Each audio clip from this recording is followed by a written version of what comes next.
Hi YouTube, it's Monday the 24th of January 2011. Well, if you're American, it's January the 24th, 2011.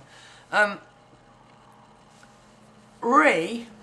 posted, oh here we go, train going past. I posted a video yesterday, Nibiru, interesting story found in the Daily Mail, and which is kind of like a Nazi paper really. In some respects that's what people refer to it as. It's not the best paper to read if you're going to read one. But that's where I got that article for. A second sun is on its way, Betelgeuse and Orion star blowing up. Now, the whole story itself is a bit, if you actually read it for what it is, the story is actually quite transparent, and you know, I think I've got it now. Also turned up in the Telegraph. Now the Daily Telegraph is kind of elitist paper. Anyway, as it says here, it says a cosmic phenomenon will happen when one of the brightest stars in the night sky explodes into a supernova, and it's referring to the dying red supergiant star Betelgeuse finally blows into oblivion. Now, this star in Orion constellation is 640 light years away. Now,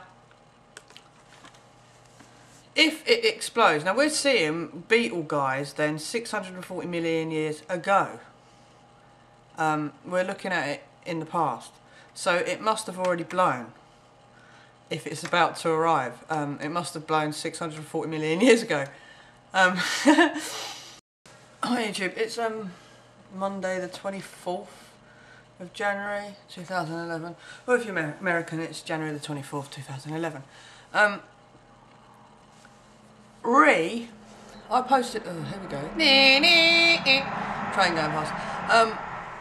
I posted a video yesterday, Nibriu, interesting story found in the Daily Mail, and which is kind of like a Nazi paper really. In some respects that's what people refer to it as. It's not the best paper to read if you're going to read one. But that's where I got that article for. A second sun is on its way, Betelgeuse and Orion star blowing up. Now, the whole story itself is a bit, if you actually read it for what it is, the story is actually quite transparent, and you know, I think I've got it now. Also turned up in the Telegraph. Now the Daily Telegraph is kind of elitist paper. Anyway, as it says here, it says a cosmic phenomenon will happen when one of the brightest stars in the night sky explodes into a supernova, and it's referring to the dying red supergiant star Betelgeuse finally blows into oblivion. Now, this star in Orion constellation is 640 light years away. Now, if it explodes, now we're seeing Betelgeuse then 640 million years ago. We're looking at it in the past, so it must have already blown. If it's about to arrive, it must have blown 640 million years ago. So, in order for us to be able to really say that we're going to see it in our lifetime, and even write a story about it, is quite bizarre in itself. And then you think to yourself, well, Nibiru, Planet X theory, the Mayans. Now the Mayans had an interesting culture, and they were very good at astronomy, right? We know that. But Stitchin, or whatever his name is, and the other guy who done the Planet 11, 21st of December 2012, where all the planets line up in a line and with the centre of the universe. Well, we do line up with the centre of the universe, but whether there's another planet out there that's going to come round and do what it's done before, because according to the prophecy, we've had a planet, the winged planet or whatever, come into our solar system in the past, and it does look like Mars has been hit by something. But who's to say that that's even on the same path it was on? So let's discount Nibiru as a fictitious fantasy that Hollywood wants to make up to scare the human race into submission. So then, the conspiracy theorists obviously went on board. I did, yeah? We all sort of spoke about it, and have always sort of looked up. And it's perfect. It's a perfect cover-up story, really, in a way.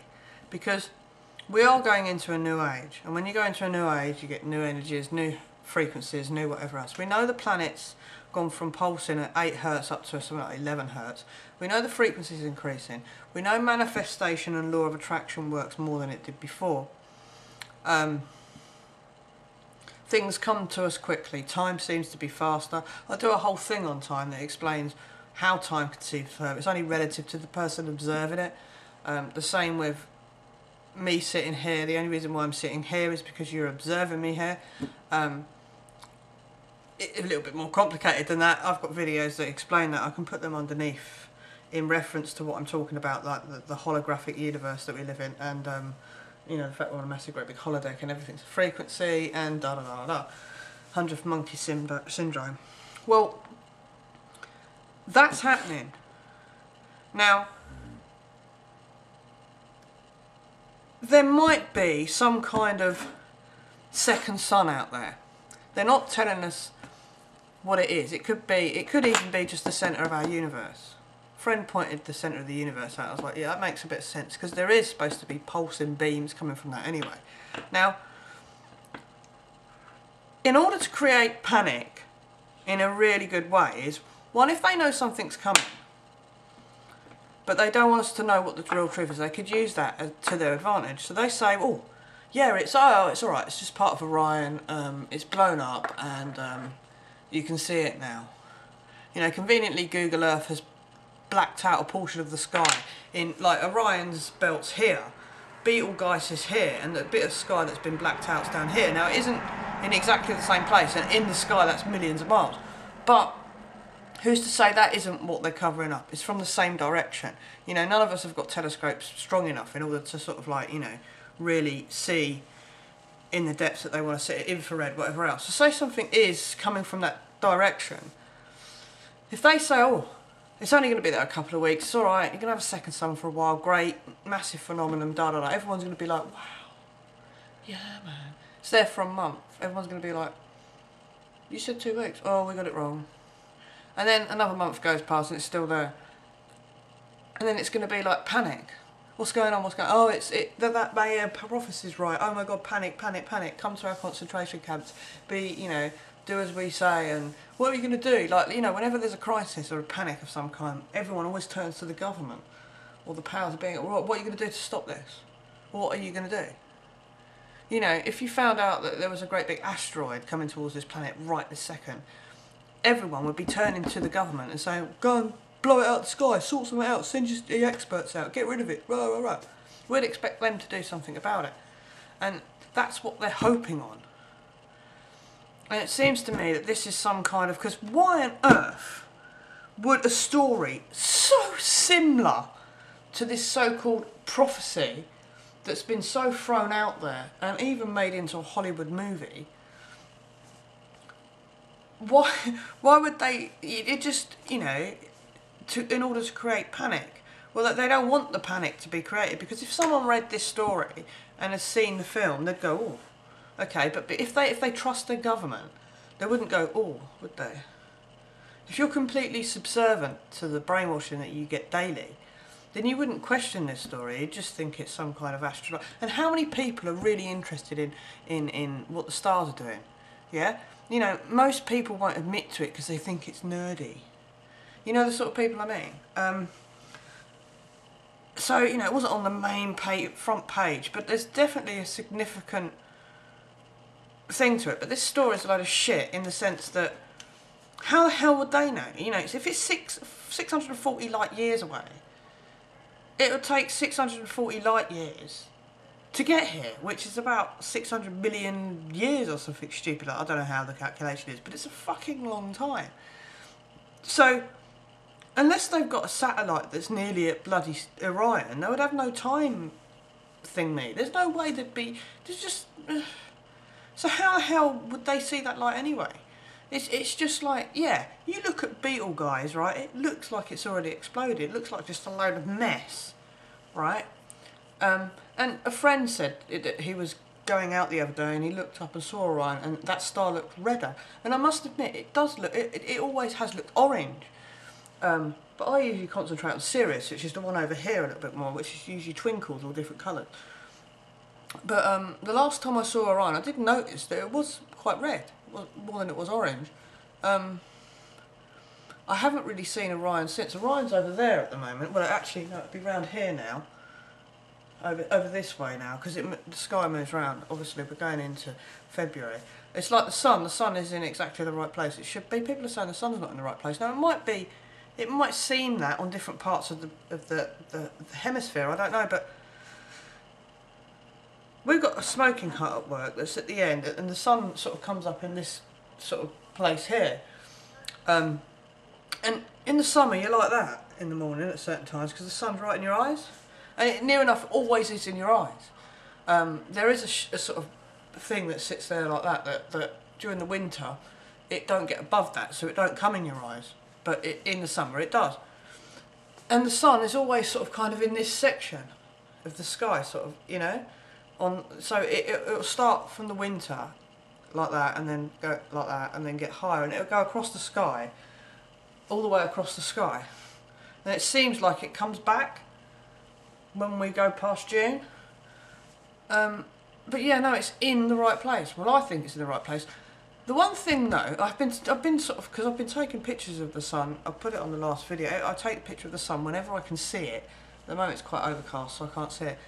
And the moon, because the moon was really big about 2 or 3 days ago, and as it gets higher in the atmosphere, it gets smaller because it's an optical illusion. But I take pictures of that as well. But the moon has always looked like a cardboard cutout to me.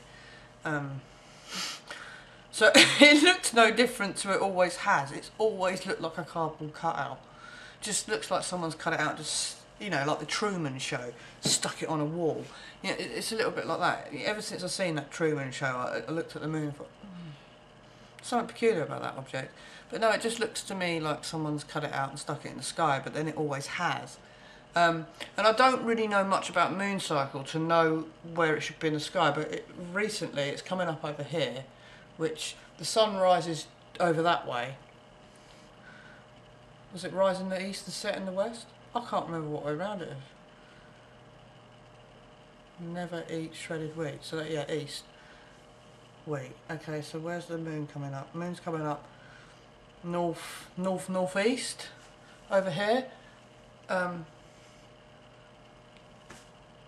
Yeah, I'd say northeast, east, north. What is it? How would you say it? East, north, north, east, and you've got northeast. The one in between northeast and east. I can't remember how you say it. It's east, east, north. I don't know. It's fucking some stupid abbreviation. But no, it's coming up over there, and it kind of comes up like that and goes round. I'm trying to think where it is in the morning. Don't think I can see it. But it's been coming up around the same sort of time, or an hour. There's a slight delay. It comes up every night that way, around the same sort of time. Obviously, the time changes because it gets longer, doesn't it? Just, I don't know. I've not really ever studied them daily, and I think in order to sort of, like, you know, I know magnetic north has moved, but because magnetic north has moved doesn't mean that the Earth has actually tilted anymore or moved itself. I think, I don't know, you know, I can't say whether it has or not, but I really am finding it hard to believe that we've tilted or anything's happened like that just yet. I think everything in the sky is where it's supposed to be. It's very, very difficult to, you know, when I was talking about the spinning of the bloody the moon, it's very, very difficult to sort of be the observer and go with the tilt and the arc of the tilt that we're on as we go under, because the moon sort of goes around like that, you know, as we spin like that. And it's just, it's very, very difficult to imagine unless you get a round ball, stick a camera where you're observing from, and then spin the whole lot and see what it is observed by, you know, moving planets around. We have to make a big model of the universe in order to sort of, or, you know, a model on the computer. But I don't think there's anything, you know, wrong just yet. I don't know. But that's my thoughts on that story now, thinking about it even more. And the sun is going into high active. It's going into its active period over the next year. In the next year you'll see it getting more and more active. You'll get C-class flares, all different kinds of flares, all different kinds of crap going on. And yeah, it could knock out power supplies, it could knock out communication. They'd have to be quite big ones. And most of our electrical systems are actually designed to take a certain amount of sun punishment. I watched a programme on it, to be honest, to do with electricity boards, back from when we first put electrics in the national grid, they called it. I might have even hired it. It was on iPlayer, that was it. The national grid, from when they first opened up all the way through to like today, and how they rolled out electricity to every home in England, and how they safeguard their systems from the sun and lots of other things. It just went into complete detail.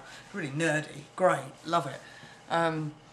So, you know, I'm not particularly worried about that. I monitor the sun, and the sun's having active and no active days, but there's fuck all to worry about flares or anything coming from the sun. Yeah, the sun determines earthquakes, the sun determines the aurora lights, the sun determines what the magnetic field's doing, the sun determines what our weather's doing, the sun determines all of it. As I say, if there's solar winds, they blow the cosmic winds out of the way, and we get warmer and effects from warming. Okay, when the cosmic rays are hitting, less clouds. When the cosmic rays are hitting the earth and the solar winds aren't blowing because the sun's quiet, we get more cloud covering as a rule. Now, the sun goes through magnetic pole flips every 11 years, and when it does that, that's when it immerses its great big ball of energy. That's, yeah. Anyway, I'm going to go now because I think I've been ages. Right, peace out.